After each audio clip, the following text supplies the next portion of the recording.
"Well, Kapitnich," said Seryoza, coming back rosy and good-humored from his walk the day before his birthday, and giving his overcoat to the tall old hall porter, who smiled down at the little person from the height of his long figure.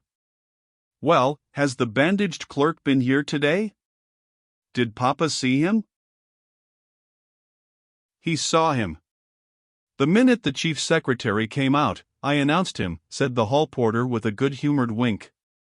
"Here, I'll take it off." "Seryoza," said the tutor, stopping in the doorway leading to the inner rooms. "Take it off yourself." But Seryoza, though he heard his tutor's feeble voice, did not pay attention to it. He stood keeping hold of the hall porter's belt and gazing into his face. "Well, and did Papa do what he wanted for him?" The hall porter nodded his head affirmatively. The clerk with his face tied up, who had already been 7 times to ask some favor of Alexey Alexandrovich, interested both Seryoza and the hall porter. Seryoza had come upon him in the hall, and had heard him plaintively beg the hall porter to announce him, saying that he and his children had death staring them in the face. Since then Seryoza, having met him a second time in the hall, took great interest in him. "Well, was he very glad?" he asked. "Glad? I should think so. Almost dancing as he walked away." "And has anything been left?" asked Seryoza, after a pause. "Come, sir," said the hall porter, then with a shake of his head he whispered, "Something from the countess." Seryoza understood at once that what the hall porter was speaking of was a present from Countess Lydia Ivanovna for his birthday. "What do you say? Where?" "Corney took it to your papa. A fine plaything it must be too." "How big? Like this?" "Rather small, but a fine thing." "A book?" "No, a thing." Run along, Vasily Lukitch is calling you," said the porter, hearing the tutor's steps approaching, and carefully taking away from his belt the little hand in the glove half pulled off, he signed with his head towards the tutor.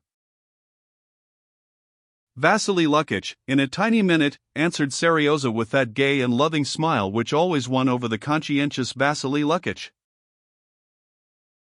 Seryoza was too happy, everything was too delightful for him to be able to help sharing with his friend the porter the family good fortune of which he had heard during his walk in the public gardens from Lydia Ivanovna's niece.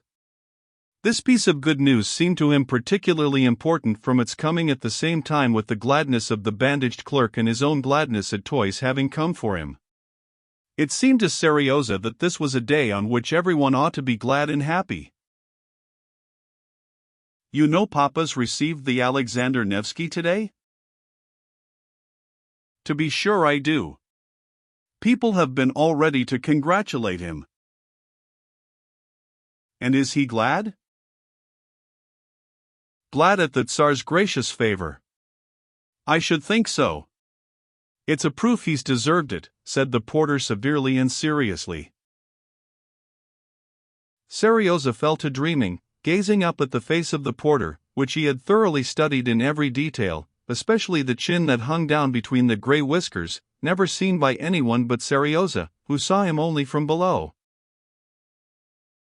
"Well, and has your daughter been to see you lately?"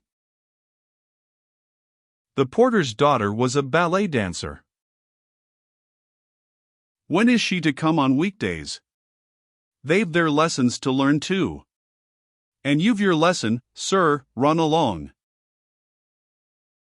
On coming into the room, Seryoza, instead of sitting down to his lessons, told his tutor of his supposition that what had been brought him must be a machine. "What do you think?" he inquired.